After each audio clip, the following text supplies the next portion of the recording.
Tout le temps quand on marche dans un jardin, moi, ce qui m'a trouvé, c'est la beauté. Hein. Et à chaque fois, il ramène moi une affaire très simple. Par exemple, ça, c'est une fleur magnifique. Ça aussi, c'est une fleur magnifique, il y a une tisane. Donc, je me pose moi la question, qui fait l'humain détruire la nature à ce point-là? C'est ça mon grande réflexion. La nature, il y a tout là-dedans. Nous devons apprendre à respecter lui, apprendre à travailler avec lui pour qu'il y ait une harmonie retournée. Donc nous retrouvons aujourd'hui dans Food Forest. Comme on a mentionné le fois là, Food Forest c'est une partie de la permaculture. Donc là nous pourrons recauser encore la permaculture, c'est quoi? Dans l'ancienne émission, enfin dans la dernière émission Coin Jardin, nous peux causer justement permaculture Food Forest. Mais nous peux causer beaucoup l'eau, tout l'aspect ban plante rares, c'est-à-dire ban plante comme disons vavang, qui glace la saison, et ban goyave, ban zamblon, ban pistache malgache, etc. Donc, permaculture, si je vais expliquer comme ça, il passe 10 jardins. Hein. Côté jardin, il est bien important parce qu'il occupe une grande partie, un grand pourcentage de projet là. Parce qu'un jardin qui lui permet de tout faire, il permet de gagner l'alimentation qui est saine.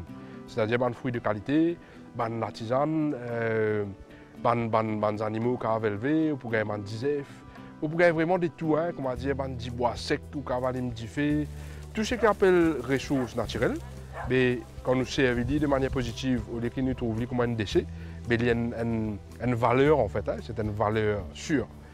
Ban fait divine compost, enfin, etc., etc. Et si nous prenons la permaculture et que sur un thème différent, disons, nous pouvons gagner le côté jardin, bien sûr, et ensuite il y a le côté, par exemple, récupération d'eau de pluie. Donc, par exemple, là ici, nous avons un terrain agricole, dans un terrain de l'eau mainline pas venir, ça veut dire obligé de toutes les façons de capter de l'eau la pluie. Donc ce qu'il me fait, c'est qu'il me donne un système de toiture, il est un peu haute, il vient comme un bassin, de l'eau tombe là-dedans, après il descend dans un réservoir qui m'a capté jusqu'à, moi aujourd'hui je peux capter disons 15 000 litres à peu près, mais plus les temps passés, plus je rajouté. Un petit réservoir, je rajoute encore 1000 litres, je rajoute 500 litres, etc. Et bien sûr, si demain je vais faire un petit bassin qui est en projet, je vais faire un bassin, je garde encore de l'eau. Donc voilà, ça c'est le côté rainwater harvesting qui est bien important dans un système permacole, mais aussi dans n'importe quel système. Hein. Au niveau rainwater harvesting, ça veut dire nous capter de l'eau la pluie. Mais ce qui est important, c'est qu'il n'est pas dans un système permacole, hein, c'est-à-dire que même quand je suis dans la ville, n'importe quoi que je suis resté, peu importe la quantité de l'eau que j'ai envie de garder, 200 litres, 400 litres, 1000 litres, mais je tire quand de l'eau coupée aussi, je vais servir à de l'eau la pluie là. Et de l'eau la pluie, il est même prouvé qu'il est plus bon pour une plante quand on arrose avec ça. Donc, dans l'intérêt tout du monde, garde un peu de l'eau la pluie quand la pluie tombe. Ça, c'est une partie. Après, d'un côté, l'énergie. L'énergie, bon, il y a pareil, hein, il y a un main energy system qui alimente tout le foyer. Mais il est possible aussi qu'il faut faire un système solaire. Moi, par exemple, ici, on a 500 watts. Donc, 500 watts, c'est un petit système solaire. Il peut aller à l'IM, ça, hein, 1 kW, 5 kW, etc., etc. Mais pour vous dire, je peux vivre avec 500 watts et capable de faire. Mais après, je peux upgrade au fur et à mesure. Mais l'intérêt du système solaire, c'est que quand le courant coupé, ben, moi, mon courant pas coupé. Et justement, je peux jongler avec ça. L'énergie qui venir mainline et je peux venir un système solaire qui, quand le courant coupé, je bascule l'eau là. Donc ça, ça fait bien intéressant aussi.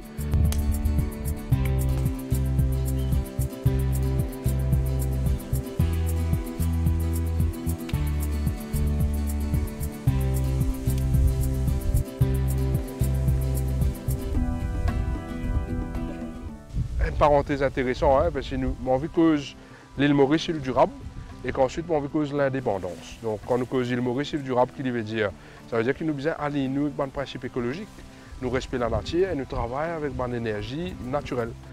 Maintenant, autonomie, qu'est-ce que ça veut dire? Autonomie, indépendance veut dire qu'il ne pas dépendre de l'eau un truc. Mais si tout le temps nous peut dépendre de l'eau, est-ce qu'il y a un monde pour donner nous de l'eau? Est-ce qu'il nous peut gagner courant? Est-ce qu'il nous peut gagner manger? Mais ça veut dire nous pas dans l'indépendance, nous dans la dépendance.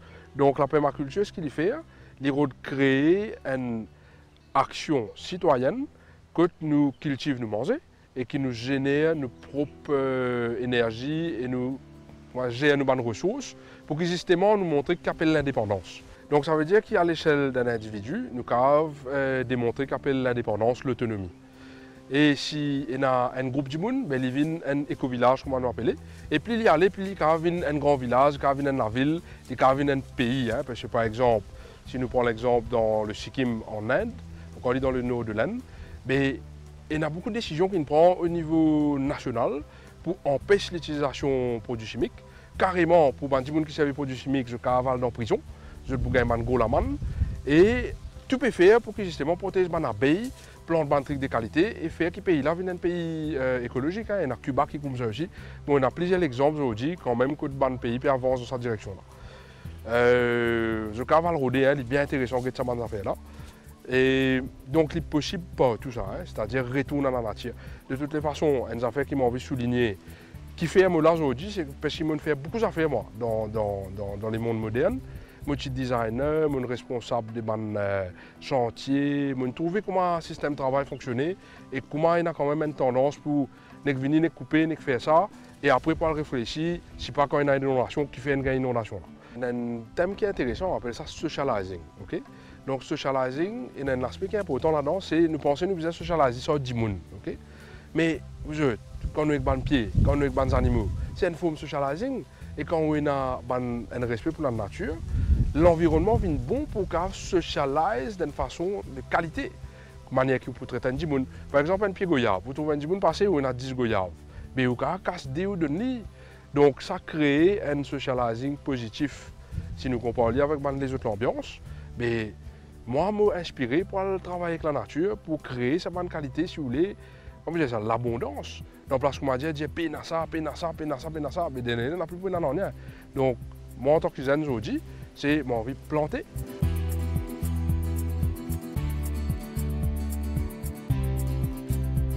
Alors, maintenant, ce qui est intéressant aussi, c'est que quand on peut calculer, par exemple, nous pouvons justement quoi jardin, une affaire jardin, nous pouvons penser, nous pouvons faire sur plantes. Mais les plantes, c'est ça qui crée l'ambiance. Les plantes, c'est ça la magie de l'existence. Hein. Donc, la permaculture, c'est aussi cet aspect respect des choses de notre entourage et respect de l'humain. Donc, il y a une réalité à Maurice aujourd'hui, c'est que beaucoup de monde plaignent. Ils ont mis pénal en lien, comme on dit, pénal ça. Mais si nous réfléchissons, qui fait pénal ça? C'est par exemple, papa, disons, tout le monde coupe tout. Mais si nous plantons, je vais prendre un exemple, hein, disons dans ce jardin-là, on plante vraiment différentes affaires. Fouchiter, ou râper, ou mettre dans une salade. Badam, ou prendre une petite patience, ou casse-li, ou mettre un petit badam, ou manger les noix aussi. Et oranges, locales, mandarines, limon, ou faire zi, bigarade, pamplemousse, tout ça là bon pour l'éco aussi. Ou il y a amla, ou il y a noni, il y a des gens qui ont des problèmes de la santé, comme le cholestérol, comme le diabète aussi. Ils viennent réguler cette problématique qui est là. Et il y a toute qualité de variété cerises. Il y a une cerise du Brésil, il y a un acérola, il y a un roussaille. Longtemps, tu peux manger roussaille, tu peux gagner roussaille partout. Aujourd'hui, tu peux dire pénal du tout. Mais qui est arrivé, il faut une coupe tout. Donc à ce là nous devons regretter qui est là. Okay? Par exemple, goyave là. Hein? On veut la même casser une goyave là. Et goyave, quand on y rapporte, on marie beaucoup et il y a différentes qualités de goyave aussi. Goyave de laine, goyave de Chine, goyave de France, gros goyave blanc, gros goyave rose. Tout a été forme, tout a été goût. On peut faire jus en lit, on peut manger comme ça, on peut manger un peu vert, on peut manger les mire. Et après, il y a une autre affaire qui m'a envie de souligner là-dedans. C'est que, bon, après, il y a une mouche de fruits.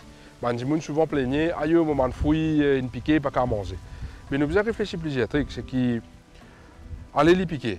Mais mon préféré, manger un fruit qui est un peu piqué, qui est un fruit qui lisse net et qui est traité avec un produit chimique qui est encore plus nocif. Maintenant, un petit piqué, si goyave là encore dire, ça veut dire que c'est un disef. Même si il y a un petit love, il n'est pas grave. Pourvu il n'est pas fermenté, il se goûte bon. Right? Maintenant, une autre affaire encore, c'est que si nous prenons par exemple jeune sur love, mais nous mangeons. Il y a des pays qui mangent des autres qualités de love. Mais si vous mangez un petit bébé dans le goyave là, vous n'avez aucun problème, ça, hein, je garantis. Alors, du coup, dans la permaculture, comment nous approche, disons, l'élevage, qui est une facette intéressante de ça aussi, c'est que d'abord nous mettons des plantes. Hein, parce que les plantes, comment multiplier les autres, et pour créer aussi des manger pour les animaux, et pour créer l'ombrage des animaux qui ont cachette ou les gars en plein soleil. Par exemple, les poules, quand on monte au pied, donc les viennent de personnes naturelles. Donc d'abord, nous plantons tout ce que nous avons planté. Et là, depuis quelques temps, justement, nous amènons aussi des animaux que je peux trouver. Mais on commence par poule avec canard. Hein. Donc nous avons un système avec des canards et des poules. Pour quelle raison? Parce que bon, moi je dis qui me, comme dirait un camarade, moi flexivore, je mange un peu de tout. Et les poules, je peux gagner des œufs. Et je peux gagner des poules de qualité surtout, la chair est différente, la texture est différente, le goût différent. Bon, de toute façon, tout ce qu'on appelle fruits, légumes et animaux, quand on peut faire dans ce système-là, il est bien meilleur au niveau goût, au niveau tout, pour la santé, etc. Donc, les poules maintenant dans un système permaculture, ce qui est intéressant, c'est qu'automatiquement, je donne un agent de transformation. Ça veut dire qu'il peut aller, il peut piquer un peu des insectes qui ont des pieds, il peut manger un peu de feuillage, il peut gratter et il peut se faire une déjection pour fertiliser sa zone. Okay? Donc en même temps, il peut créer compost, il crée la nourriture, il entretenir le jardin d'une certaine façon. Bien sûr, il y a une technique, nous ne pouvons pas éclore partout, brit. Donc il est très positif, il y a des animaux dans un système permaculture, il faut une partie de ça. Maintenant, les canards, pareil, non seulement ils peuvent manger des petits insectes, ils mangent carrément des coupas. Donc, par exemple, les coupas, dans la place où on peut trouver un problème, c'est-à-dire nous allons empoisonner, etc. Mais nous pouvons mettre un peu de canard, les canards là, nous pouvons nourrir avec coupas. Donc, on peut réaliser qu'il y a une place côté d'un canard, puis d'un coupa, dit tout ça. Donc, on peut aussi développer un système, que le canard là, marché, il mange un peu de coupa, après il rentre dans ce place. Si moi, pour conclure, je dis, ce serait par rapport au respect de la nature. Donc ça veut dire que nous devons réapprendre content les affaires qui nous trouvent autour de nous, quand nous trouvons une feuille sec tombée. Il ne faut pas nous trouver comme un problème, il faut nous trouver comme un futur compost qui peut nourrir la terre et les plantes. Si une branche peut casser, nous disons ok, mais ça fait là une poule pour manger. Nous trouvons une moussonne, nous disons les mousson là, il peut contrôler les bébés, les pieds papaye et dans les autres places aussi. Quand nous trouvons n'importe quoi qui nous trouve, en fait, quand nous trouvons la vie, nous sommes contents. Nous ne pouvons pas trouver un pied pour pousser, nous dire que ça a un problème, nous devons couper partout, nettoyer propre. Non, ce n'est pas ça. Nous devons calculer qu'il y a beaucoup d'affaires qui besoin vivre. Des insectes, des oiseaux, nous là-dedans, toute qualité, des mammifères. Et nous devons apprendre à vivre en harmonie. Donc, réobserver la nature, comprendre exactement ce qui peut arriver et respecter les pour que nous puissions vivre dans quelque chose qui est harmonieux, une affaire qui est vivant. Les insectes extra, quand on guette des fleurs, des fruits. Donc voilà, c'est ça.